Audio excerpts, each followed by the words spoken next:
What if your life had a deeper meaning?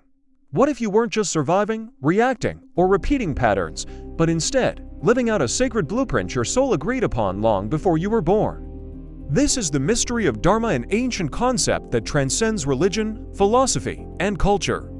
It is not just a duty, it is not just your job, your role, or your career. Dharma is your inner law, the path of truth that sustains you, and through you, sustains the universe. In a world where most people ask, "What should I do with my life?" the real question is, what was I meant to do? Not from ego, not from fear, not from pressure, but from the silent calling that echoes from the soul. The word Dharma comes from the Sanskrit root dhr, which means to uphold or to sustain. Dharma is that which holds the world together. It is the invisible architecture of cosmic order. In the Vedic traditions, every being has its own unique Dharma. The sun's Dharma is to shine, the fire's Dharma is to burn, the river's Dharma is to flow, and your Dharma is to be you in your most awakened, authentic, and aligned form. But how do we know what that is? From a young age, many of us are told what to do, who to be, how to live. We are given maps, rules, and expectations. We are rewarded for obedience, for fitting in, for achieving what others deem valuable.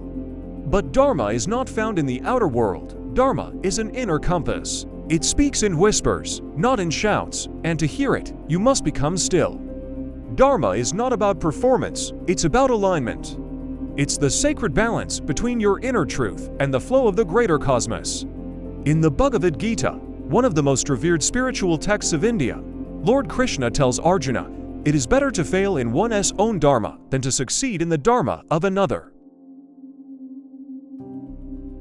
Let that sink in. You could live a perfect life according to society, be successful, admired, praised, and still be completely out of alignment with your soul. Because only you can walk your Dharma, only you can fulfill the specific pattern that your spirit was designed to embody. Dharma is not static. It is not just one job, or one title, or one phase. It changes as you grow. It evolves as your awareness deepens. There are different layers of Dharma: universal Dharma, Samyanya Dharma, compassion, truthfulness, patience, non-violence. These apply to all beings. Social Dharma, Vishesha Dharma, responsibilities based on your place in society, your relationships, your stage of life. Personal Dharma, Svadharma, your unique path. The deeper reason your soul chose this body, this time, this experience.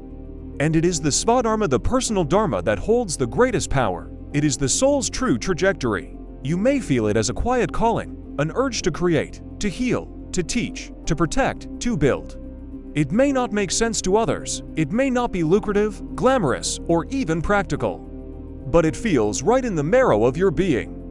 And when you honor it, the universe moves with you. Doors open, synchronicities appear, there is peace, even in difficulty, because you are in flow with the Tao, the divine current. But what happens when we go against our Dharma? We feel lost, anxious, disconnected. Our work feels hollow, our relationships feel heavy. We sense that something isn't right, even if everything seems fine on the surface.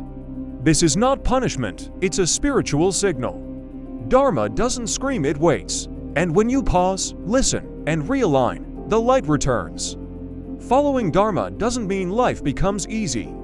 It means it becomes real, rooted, sacred, meaningful. All great spiritual traditions speak of this idea in different forms. In Buddhism, Dharma refers not only to personal path, but to the teachings of the Buddha and the universal law. In Taoism, it is the Tao, the way. In Stoicism, it is living according to nature and reason. In Christian mysticism, it is surrendering to divine will. In Sufism, it is walking the path of the heart, returning to unity. No matter the name, the principle remains. There is a way that is yours and only yours.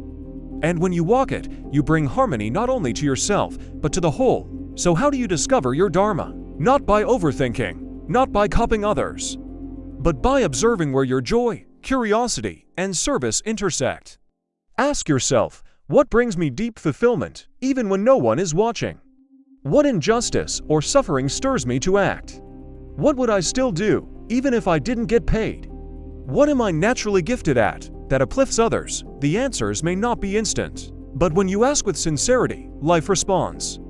Clues appear, opportunities unfold, and you begin to remember who you were. Before the world told you who to be, Dharma is not a burden. It's not obligation, it is liberation, the liberation that comes from living in truth. And when you live your truth, you begin to dissolve negative karma, you stop repeating old cycles, you become a conscious co-creator with the universe. You become a light, not just for yourself, but for others who are still lost in the fog. So if you've been drifting, if life feels off track, if your soul has been whispering something you've ignored, maybe it's time to listen, time to return, time to walk your Dharma, because there is no greater peace than walking the path your soul came here to walk. And there is no greater power than a life lived in alignment with its deepest purpose.